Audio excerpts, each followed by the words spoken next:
when I gave birth to my first child, no one told me to relax. And I mean, I pushed for ever, like over an hour. And I remember just tensing up really, really Yeah. badly.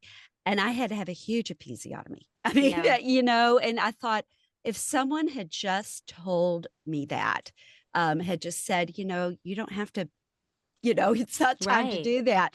And another thing, you mentioned the massage, how important that can be. And one of my sisters had a nurse that did that. She had her first child in Hawaii.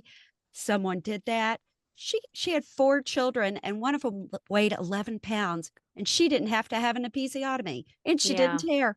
I mean, Yeah. And it's Bridget's just a little bitter about I'm it. a little, and it's been 32 years, and I'm still mad about that. No, And but it's yes. so you're not alone, and it's still happening. I mean, 32 Yeah. years later, Bridget, it's still like I live in New Orleans, and there was a local childbirth education class where a nurse, who every person who gives birth at this hospital sees this video, a nurse was telling folks, you strengthen your pelvic floor muscles to the very end. Do all your Kegels during pregnancy so you have really strong muscles to push your baby out. And I'm like, your pelvic floor doesn't push your baby out. Your uterus does. Your pelvic floor needs to relax and get out of the way.